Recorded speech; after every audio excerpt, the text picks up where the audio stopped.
Hello students, welcome back to another video. तो जैसा कि हम न्यू बैच 2026-27 की क्लासेस स्टार्ट कर चुके हैं हर एक सेमेस्टर के हर एक सब्जेक्ट के लिए ऑल यूनिवर्सिटी के सिलेबस के अकॉर्डिंग। तो जो भी हमारे बच्चे न्यू बैच 2026-27 में हैं और बीए फर्स्ट ईयर के फर्स्ट सेमेस्टर में सोशियोलॉजी को पढ़ रहे हैं अपने मेजर सब्जेक्ट के रूप में या माइनर सब्जेक्ट के रूप में, तो दोनों बच्चों के लिए आज का वीडियो बहुत ही हेल्पफुल होने वाला है।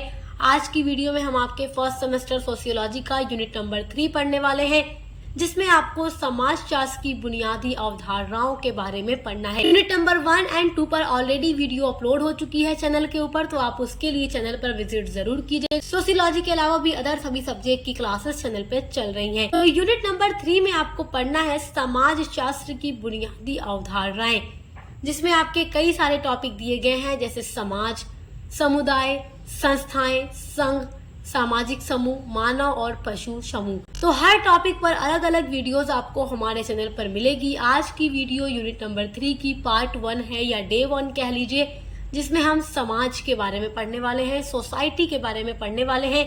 समाज का क्या अर्थ है, समाज की क्या परिभाषा है, इसके क्या विशेषताएं हैं, या समाज के आधार या तत्व क्या हैं।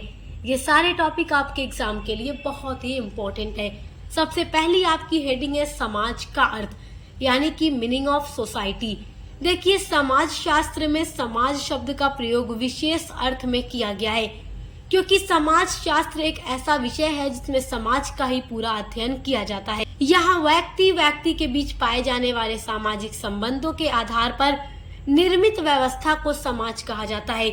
मतलब हर इंसान के साथ कोई न कोई संबंध होता है, और जो भी संबंध बनाए जाते हैं लोगों का लोगों के साथ, तो जो निर्मित व्यवस्था होती है उसी को हम क्या कहते हैं, समाज या सोसाइटी कहते हैं। समाज के अंदर हर किसी के साथ कोई रिलेशन जरूर होता है। देखिए, मैकाइवर और पेज ने समाज को सामाजिक संबंधों के जाल या ताने बाने के रूप में परिभाषित किया है।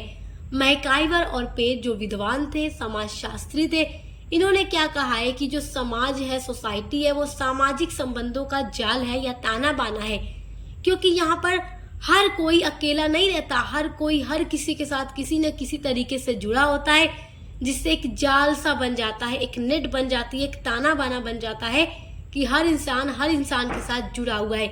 हम समाज में अकेले नहीं रहते, हमारे आगे पीछे हमारे दोस्त, रिलेटिव्स, नेबर्स और हमारे जानने वाले बहुत से लोग रहते हैं। इन्होंने संबंधों की इस सदैव परिवर्तित होते रहने वाली जटिल व्यवस्था को ही समाज मान लिया है।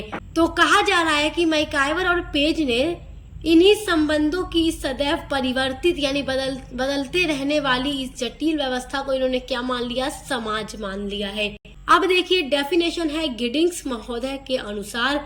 ये लिखते हैं कि जो समाज है स्वयं संघ है, संगठन भी है, औपचारिक संबंधों का योग भी है, जिसमें सहयोग देने वाले व्यक्ति यानी एक दूसरे की हेल्प करने वाले व्यक्ति एक दूसरे के साथ जुड़े हुए या संबद्ध है। क्योंकि देखिए, समाज जो है ना, यहाँ पे जितने भी लोग रहते हैं एक दूसरे की आवश्यकताओं की पूर्ति करने के लिए एक दूसरे का सहयोग करते हैं। जब तक वो एक दूसरे का सहयोग नहीं करेंगे तब तक समाज की कल्पना ही नहीं की जा सकती। समाज में हर व्यक्ति हर किसी पर निर्भर है। ऐसा नहीं है कि समाज में जो व्यक्ति रह रहा है वो अकेला है और हर काम वो खुद कर सकता है। हर चीज के लिए हर मनुष्य एक दूसरे पर निर्भर होता है और एक दूसरे की आवश्यकताओं की पूर्ति करने के लिए एक दूसरे का सहयोग करता है। अगर इस तरीके का वो ना करे तो समाज की हम कल्पना ही नहीं कर सकते। आपकी अगली हेडिंग है समाज की विशेषताएं। अगर एग्जाम में क्वेश्चन पूछते समाज की विशेषताओं का वर्णन कीजिए या समाज के लक्षण का वर्णन कीजिए, तो बात एक ही है। यहाँ पे मैं इसलिए आपको बता रही हूँ ताकि एग्जाम में अगर दूसरा वर्ड लगाकर पूछ दे क्वेश्चन तो आप कंफ्यूज मत होइएगा। एग्जाम में समाज का अर्थ, परिभाषा, विशेषता या तत्व जरूर पूछता है। तो समाज की पहली विशेषता है कि जो समाज है वो संबंधों की व्यवस्था है। संबंधों की व्यवस्था से क्या तात्पर्य है, आप अकेले तो नहीं रहते, आपके रिश्तेदार हैं, दोस्त हैं, आपके कलीग होंगे, आपके पड़ोसी होंगे। तो एक संबंधों की व्यवस्था है, ना कि मनुष्यों का समूह। यहाँ केवल मनुष्यों का समूह नहीं रहता, जबकि संबंधों की पूरी व्यवस्था होती है। हर किसी के साथ हमारा कोई ना कोई रिश्ता होता है, कोई रिश्तेदारी होती है। जो समाज है वो अमूर्त होता है। उसके अलावा देखिए, तीसरी विशेषता है कि समाज में समानता और विविधता भी पाई जाती है। ऐसा नहीं है कि हम समाज में केवल सिमिलैरिटी ही देखते हैं, हम डिफरेंसेस भी देखते हैं, अलग अलग चीजों में विविधता भी देखते हैं, डाइवर्सिटी भी देखते हैं। तो हर चीज एक जैसी नहीं है, कुछ चीजें एक जैसी भी दिखने में लगती है, कुछ अलग अलग भी लगती है। उसके अलावा देखिए, चौथी विशेषता है कि समाज में सहयोग और संघर्ष दोनों पाया जाता है। अब सहयोग का मतलब है एक दूसरे की हेल्प करने की भावना, कि क्या करता है इंसान, जो मनुष्य वो क्या करता है, एक दूसरे के साथ अच्छा रिश्ता बनाए रखने के लिए एक दूसरे की आवश्यकताओं में उसकी मदद करता है, जरूरतों में मदद करता है, उसका सहयोग करता है, हेल्प करता है, ताकि उसका रिश्ता बना रहे, कायम रहे और उसके संबंध अच्छे रहे। और संघर्ष का मतलब है कि स्ट्रगल करना एक दूसरे के साथ। स्ट्रगल का मतलब जैसे कोई कंपटीशन वगैरह हो रहा है, तो कंपटीशन में हर इंसान यही चाहता है कि विनर कौन हो, वो खुद हो, जिसके लिए वो दूसरों को ठेस पहुंचाने के लिए, नुकसान पहुंचाने के लिए भी तैयार रहता है। क्यों? ताकि वो जीत सके।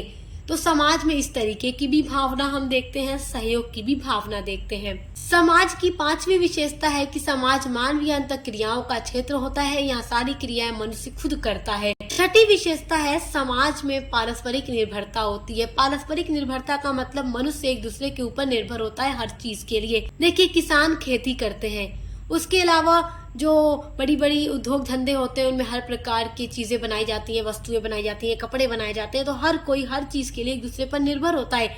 एक अकेला इंसान खेती नहीं कर सकता, वस्त्र भी नहीं बना सकता, और बाकी दुकान भी नहीं चला सकता, कपड़े भी नहीं बेच सकता, मतलब हर चीज नहीं कर सकता।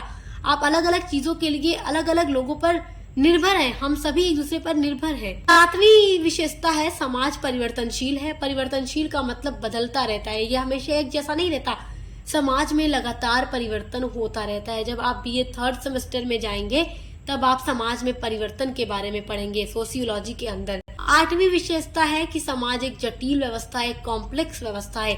उसके अलावा इसमें पारस्परिक जागरूकता भी पाई जाती है। तो ये 9 पॉइंट आपको याद रखना है। समाज की विशेषताएं बहुत ही इम्पोर्टेंट है आपके एग्जाम के लिए। अगली हेडिंग है समाज के आधार या तत्व। तो समाज के आधार या तत्व देखिए 6 प्रकार हैं इसमें। पहला है रीतियां। समाज के अंदर कोई न कोई रीति रिवाज होती है, अलग अलग प्रकार के रहन सहन, संस्कृति, शादी विवाह में अलग अलग धर्मों के अलग रीति रिवाज होते हैं समाज के अंदर। दूसरा पॉइंट है, दूसरा तत्व है कार्य प्रणालियां भी होती है समाज में, मनुष्य कोई न कोई कार्य अवश्य करता है। तीसरा पॉइंट है अधिकार, समाज में रहने वालों के लिए अधिकार भी प्राप्त है। उसके अलावा पारस्परिक सहायता यानी एक दूसरे के सहयोग की भावना भी समाज के अंदर होती है। अगर एक दूसरे की पारस्परिक सहायता ना करे, इंसान एक दूसरे की मदद ही ना करे, तो मैंने आपसे पहले ही कह दिया है कि समाज की हम कल्पना ही नहीं कर सकते। जब समाज में लोग एक दूसरे की मदद ही नहीं करने को तैयार होंगे तो समाज कैसे बन सकता है। तो पारस्परिक सहायता का भी होना जरूरी है समाज के लिए। पांचवा जो तत्व है वो है समूह एवं विभाग। जो समाज है वो समूह या विभागों में बटा भी होता है।